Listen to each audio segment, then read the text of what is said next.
You are listening to a special live recording from the Mind, Body, Spirit Festival of the podcast When Life Gives You Lemons, presented by me, Emma Levy. Having worked with elite athletes for most of my career, it's always intrigued me that a significant number of high-performing individuals have encountered some form of adversity earlier in their lifetime. My fascination into this grew when I had my own brush with adversity when I was diagnosed with breast cancer in May 2020, in the midst of the global pandemic, at the age of 36. During this period, I questioned whether it was my positive mindset, or maybe something deeper, which enabled me to bounce back and to train and compete for a triathlon, just 1 month following completion of all active cancer treatment. The goal of this podcast is to explore this concept further by meeting a variety of high-performing individuals who have experienced adversity but who have come back stronger. In this episode, I was thrilled to be sat at the Mind, Body, Spirit Festival in London Olympia with the fabulous Katie Taylor. When I was asked to find a guest who would be in keeping with the theme of the midlife wisdom stage, I couldn't think of anyone more suitable. I do need to mention that this is a live recording, so apologies for the background noise on this one. The sound quality is not quite what we hoped for. I do, however, think you can hear every word we say, and Katie shared some really great nuggets of information, which I didn't want to lose, so I've decided to release it. But I'm sorry that there is quite a lot of background noise. And whilst I have your attention, if you are enjoying listening to When Life Gives You Lemons, please remember to subscribe by pressing the follow button on the top right of your screen. Write us a review and share the episodes with all your friends. I really do appreciate the support. So back to this week's episode. Katie Taylor is the founder and CEO of the Latte Lounge, an online platform for women over 40, which exists to help women in midlife thrive at home and in the workplace. Katie created the Latte Lounge in 2016 after suffering for 4 years with misdiagnosed symptoms of perimenopause. Her community now supports more than 50,000 women with evidence-based information about women's health. In this chat, Katie tells us more about the Latte Lounge, but essentially it's a confidential space to connect online and to gain access and signposting to a range of health and wellbeing experts. I hope you enjoy the episode. So Katie, thank you for joining us today. The first thing that I want to say is that when I was writing that introduction, I was quite aware with how many times I said women. But in my opinion, I think that this topic surrounding midlife and menopause shouldn't actually be focused solely around women. And I'd love the men around us to have as much of an understanding about it so that they can help the women going through those issues. What's your opinion on that? Absolutely. In fact, I'm so pleased there are lots of men here listening today because actually the highest rate of divorce and sadly in some circumstances suicide in women are women aged 45 to 55. And a lot of the times when women go through perimenopause, the men in their lives, whether it's their employer or their husbands, think that they've gone off them or they're not the person they once married. And I know my husband felt the same. And so I think it's so important that men are part of this conversation so they can help understand what we're going through and help us through it. Yeah, thank you. So we've got some men in the audience, which is brilliant today. Katie, on your website, you said that you believe everyone can thrive in midlife. Tell us a bit more about that. I think there's no manual to going through midlife. I think if I can sort of talk a little bit about my own experience, it will help a lot of people understand why I feel that way. I think, you go through life through your teens and everything seems fine, and then you perhaps get married and have some kids, and you know where you are in life. And it's normally with women, you have a period and you know what your cycle's doing and you know that your hormones are a bit up and down, but you kind of cope with it. But I hit the age of 43 and I was a very busy mum. I had 4 kids. I was working for a charity. I loved my job. I had a really supportive husband and I managed really well. I juggled everything pretty well. But over about a 4-year period, I started feeling a whole host of seemingly unrelated symptoms that literally changed my personality. I was very depressed. I was crying all the time. I had the most horrendous brain fog. I couldn't think straight. I thought I was going through early onset dementia. I was forgetting words. And I went back and forward to different doctors over this sort of 4-year period. And every time they said, oh, you're juggling too much, why don't you give up work? Maybe you need to lose weight or exercise more. And I was doing all that. I was eating well, I was exercising, I had a job I loved, I had a supportive husband. So I just thought, why am I depressed? Why do I feel so rotten? And obviously we'll talk more about that, but I think it took me 4 years. I had to leave my own job to realise actually what was going on with me. And I think that's kind of what I wanted to tell people today, that the more informed you are about what's going on, the better you are to deal with it, and hopefully you can live life well. So at what point was your perimenopause explained and diagnosed? How long did it take you to get to that point? Well, when I was 47, my father is a retired breast cancer professor, and at the time he said to me, I think this is hormones. And I said, but Dad, I'm still having periods, I'm not having hot flushes, I'm not some grey-haired old lady fanning myself in a corner. That's just, I can't be menopausal, that's just not me. And he said, I want you to go and see a gynecologist who specialises in hormone health that I work with, and off I went. And within 10 minutes of me telling her about my symptoms, she said, well, this is classic perimenopause. And it was a word I'd never heard of. And I actually was relieved. I thought I was going mad. I thought I was a hypochondriac. I was constantly bothering my doctors.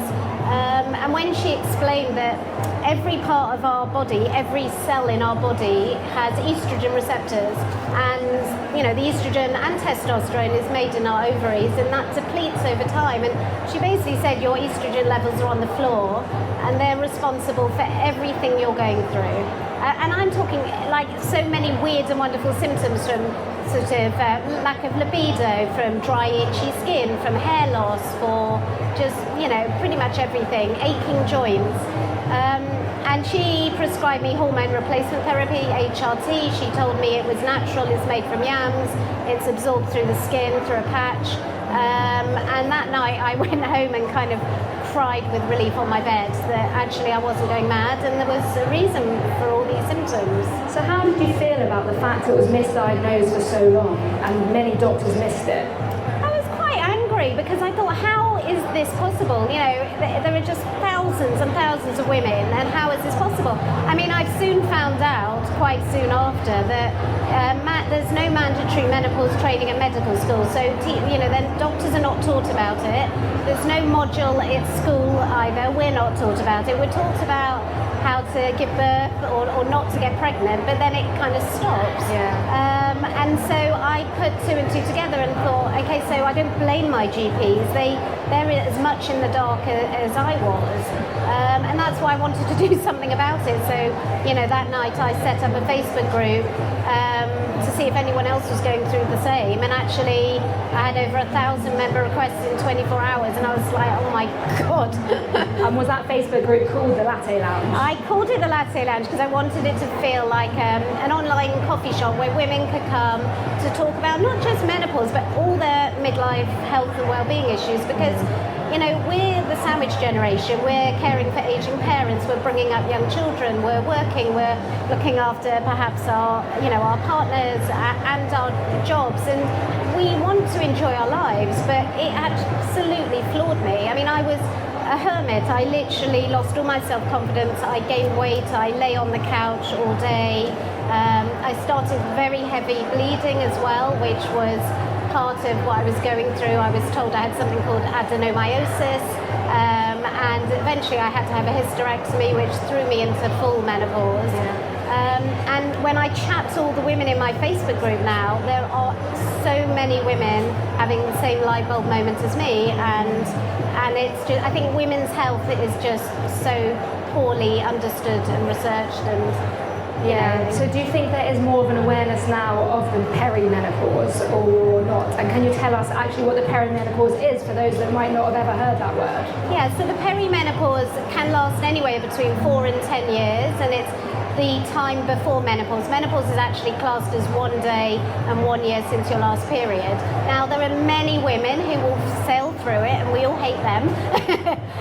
But there are a lot of women, and no, seriously, I'm delighted for them. I don't want anyone to suffer, but there are a lot of women who don't, and there are a lot of women I know who have got to a very dark place. And everything I do is about support, inform with evidence-based information, and signpost women on to get the right support. And also, we have an article on our website for men, so men understand what's going on with their wives or partners. And I think what's happened in recent years is loads more people and celebrities are now all talking about their own experiences, and so there was just a lot more awareness, which I'm delighted about. Yeah, I mean, there is a real interest in social media at the moment, especially surrounding HRT, hormone replacement therapy. And I think primarily this is a positive thing because it's bringing it to the forefront of our minds.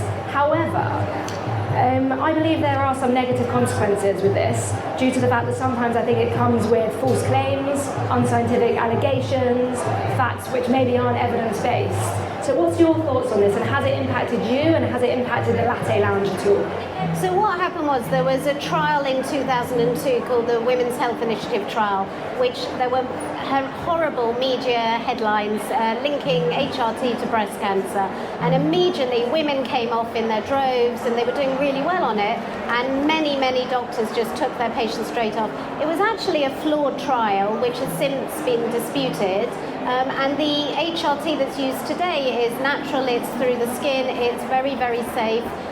But those alarming headlines have stayed around for way too long. And actually there are a lot, for those that can and want to take HRT, there are also a lot of long-term health benefits. So it prevents osteoporosis, it can reduce heart disease. There's lots of research going on at the moment that it may be able to help with dementia. There's a lot of positives to it. And I think all I'm saying is, it's not the magic pill, it was for me. But you know, you still need to have an optimized diet, you eat well, you need to be moving all the time, you need to sleep well. But when nothing else is working, for me it was, you know, I needed the estrogen. I have testosterone as well. A lot of women don't realize that it's also a female hormone. And I want people to think, I don't want people to think they're giving in. Yeah. You know, actually there are so many benefits if you can take it. Now I know, like, you know, from your own personal experience that there's a lot of women who've gone through breast cancer who've been told they can't have it or don't want to, and that's a very frightening place to be. And all I would say is, if that's you, you know, go and have a conversation, an informed joint conversation with your oncologist or a menopause specialist, so that you make these risk assessments. You know, what are the benefits versus the risks? Yeah, because it is risk reward, isn't it? Because I know they don't recommend HRT for women that have been through breast cancer. However, I know of a few that have been through such terrible side effects of menopause that they do actually take that risk and they take the HRT. It's not, I mean, there are lots of women that can take it who've had breast cancer. I mean, I work with an oncologist in the States who's a very good friend of my father, who's written the book Estrogen Matters, Avram Blooming. And his wife had breast cancer, his daughter had breast cancer, they're both on HRT. It depends what your breast cancer is, whether it's estrogen receptor, but it's not a one-size-fits-all. I mean, there was one woman who was put in touch with me who lived in Newcastle who was suicidal. And we said to her, you're 99% likely to, God forbid, take your own life. And the risk of you taking HRT to feel better is about 5%. Yeah. And she is like a different person now. And so she said she would rather have a life worth living and take that risk. I mean, we all take risks every day, than not be here for her children. So it's a very complicated subject. Yeah. I think it is very complicated. I think, you know, neither of us are medically trained to advise who should and shouldn't take HRT. So what's your advice though regarding lifestyle? So diet and exercise, which again we know is equally as important and evidence-based for the symptoms of the menopause. 100%. I mean, if you're drinking alcohol all day long and 10 coffees and you're eating donuts for breakfast, lunch, dinner. I mean, you know, I was a sugar addict. It became my comfort food because I couldn't feel better. So we've all got to have optimized diets, you know, eating plenty of sort of fruit and vegetables and pulses, and moving, you know, exercise for bone strengthening resistance, you know, training is absolutely vital for our long-term health. Especially, we don't think about osteoporosis until it's too late. You know, you think again, a lot of women think, oh, it's just old ladies, and then you'll hear of a 50-year-old friend who fell and she's got a massive fracture, and then she wonders why. So it's a happy balance. But for some women like me, nothing I did made a difference, and then that's why, you know, for me it was my missing piece. Yeah. So I'm a physiotherapist by trade, so my mantra has always been move. Yeah. keep it simple and move, but the Department of Health do recommend that we should exercise at least 3 times a week for at least 30 minutes of moderate to high intensity exercise, and to do resistance training twice a week. When I say that to most patients, they are quite flabbergasted by how much exercise that is a week. But actually, it's so important. And as well, I know from my breast cancer journey how important exercise was to me in my recovery. And so I can't share that message enough, basically, the power of movement and exercise. But it's so good for your mental health as well. I mean, we have a dog. I was not a dog person, but my kids were begging, please can we have a dog? It's the best thing ever, because that means I'm walking every day, so that's great for my bones. You know, I'm chatting to a friend, or I'm just listening to a podcast, and actually just being in nature. So for our own mental health, it's 100%. Yeah. So I've heard you say you're passionate about menopause in the workplace. And actually, I think you said you quit your job initially because of your symptoms of the perimenopause. Can you tell us more about this and about what changes you would like to see in the workplace? Yeah, so I work with an amazing lady called Diane Danzibrink, who set up the Make Menopause Matter campaign and petition in 2018. And the 3 campaign aims are to get menopause on the school curriculum, which it now is in England. On menopause taught to all doctors in medical school, and that's going to happen next year, and all workplaces to have some sort of support or policies and guidelines in place, which is actually starting to happen quite naturally. Now, we've been up and down to Westminster many times campaigning, and things are really progressing well. But for me, there's some very simple things you can do to help women stay in the workplace. You know, 14 million working days are lost a year to menopause. 1 in sort of 6 women will say that they've often sat there and thought, I'm going to quit my job. And actually just some simple measures, so whether it's you know, asking for a fan, sitting by a window, having shorter meeting times, working from home a bit more, flexible working, and just the more you make your employer aware of what menopause is, and we do a lot of awareness events, the more sympathetic they'll be to supporting you, because they don't, you know, a lot of us are at the peak of our careers and they don't want to lose us. We're good value.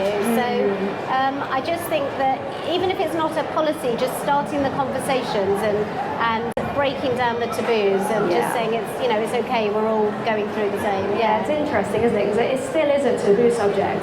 So I was brought into the medical menopause with my treatment for breast cancer, and I got horrific hot flushes.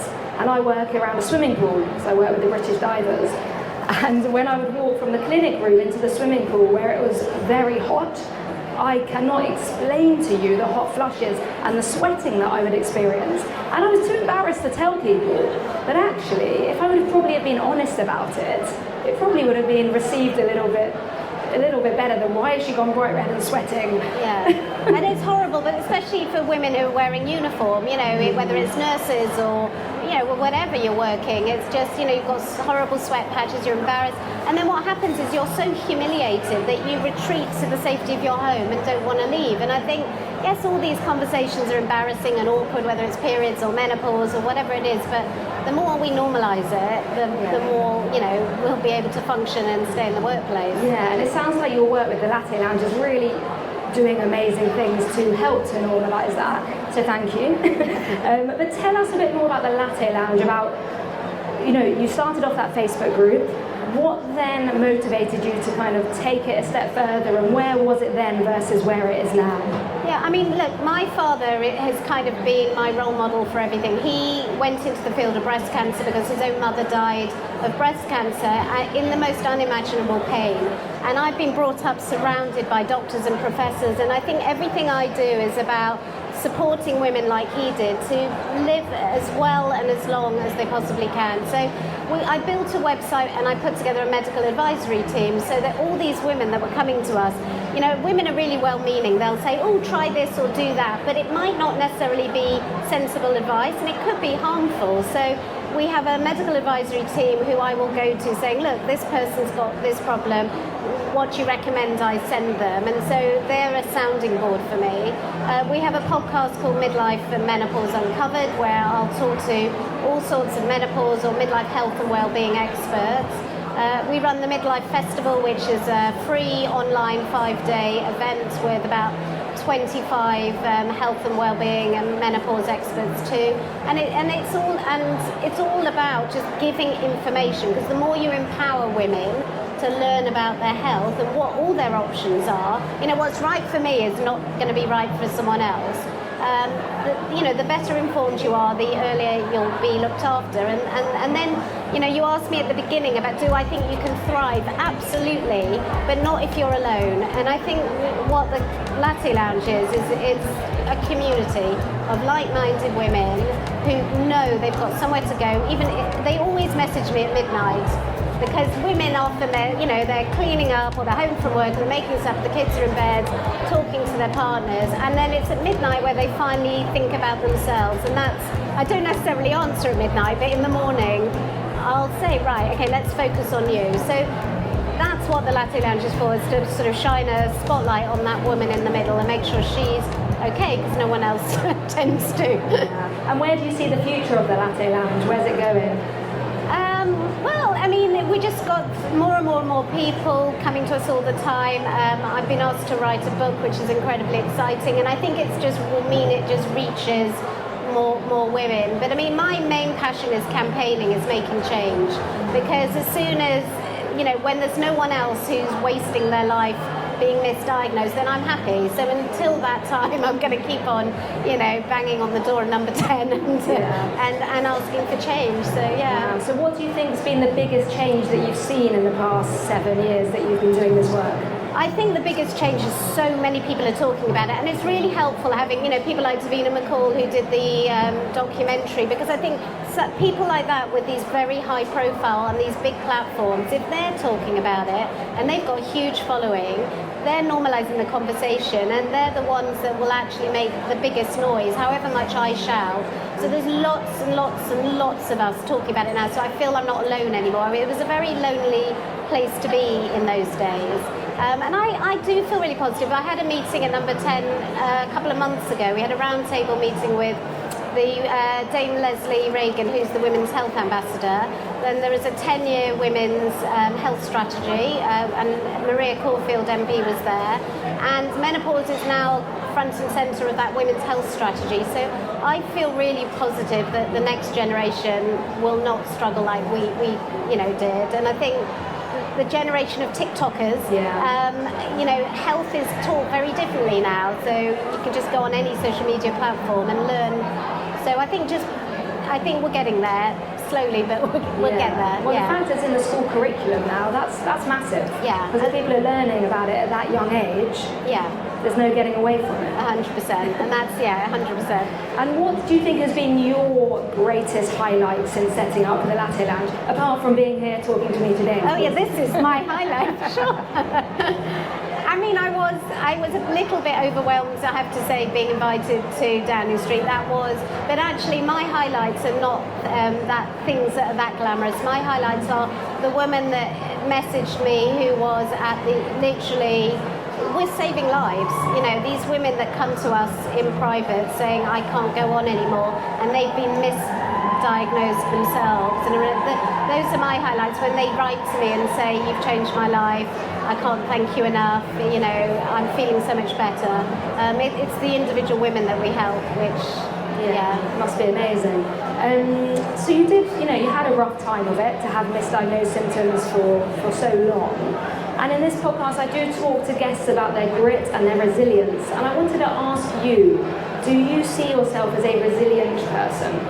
Not at all. Look, compared to what you've been through and some of the women you've been, I feel almost like a bit of a fraud, because I know everyone's very different, but I think I've just been brought up with helping women. It's kind of in my blood. So I think in some ways I'm now pleased that I went through it, because the amount of women we've helped, thousands of women, and we've made change in this country, not just me. Diane has been a huge force behind the Make Menopause Matter sort of campaign, but I think together we've all made a massive difference, and I'm proud of that. Am I resilient? I think I was lucky that I had a father who got to the bottom of it, because if he hadn't, I don't know where I'd be.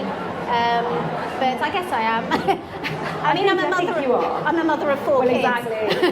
So I must be. Exactly. I've got 3 and it's hard enough, so you must be. But also, to go through 4 years of that struggle, and I don't think, like you said, you shouldn't compare trauma. There is no hierarchy in trauma, they say, don't they?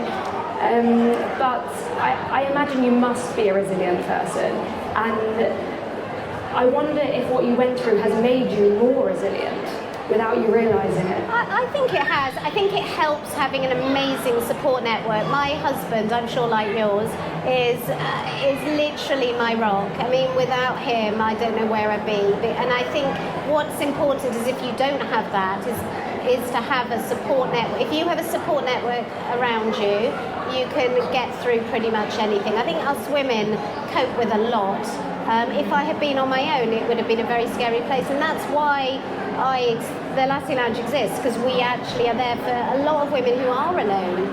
They don't have communities, and this is not just a UK-wide problem. This is global. I have emails from women in Southeast Asia who literally, I'd never have come across, or Australia, New Zealand, Europe, and. So you're creating a community for people that don't have one. Global community, yeah. Because a lot of people, I asked the question as well on this podcast, what strategies you have used to drive you forward, and a lot of people do say community support. So you've obviously said the support of people around you, but is there anything else you think that you've used to get you where you are today? Well, look, my background's in PR and marketing for charities, so it's always, I know how to be a good communicator. What I do is I've grown up with these really complicated Friday night conversations with my dad coming home and telling me about these very complicated patients, and I'm like, Dad, I don't understand what you're talking about. Tell me it again in plain English. And I think, so what I do is take all that very complicated medical evidence and I turn it into easy to understand bite-sized pieces of information. And women, we can get very overwhelmed with too much information, especially in menopause when you have brain fog. And so I'll say if someone comes to me, I'll say, look, start with this and then come back to me. And I think because we have a back and forward open conversation, I think it's helpful to know, that they're understanding what I'm telling them without getting too overwhelmed. Yeah, thank you. Final question for you. If you could go back in time to when things were their toughest, what do you wish you could have told yourself? You'll find your purpose and it'll be okay. I spent a lot of years saying to my husband that I feel like I was put on this earth to do something else and I'm wasting my life and what's my purpose, and now I would say I've found my purpose. Amazing. Yeah. Thank you. Where can people find you, Katie, if they want to know more about you and more about the Latte Lounge? Well, the website's lattelounge.co.uk and you'll find everything. The midlifefestival.com is our event, and Midlife and Menopause Uncovered is our podcast. Thank you. Katie, thank you for talking to us today so openly, so honestly. I don't doubt that you have helped countless women through the Latte Lounge, and thank you for your efforts in trying to make this world a better and more understanding place for women and men. Thank you for having me. Thank you, Katie. Thank you, everyone.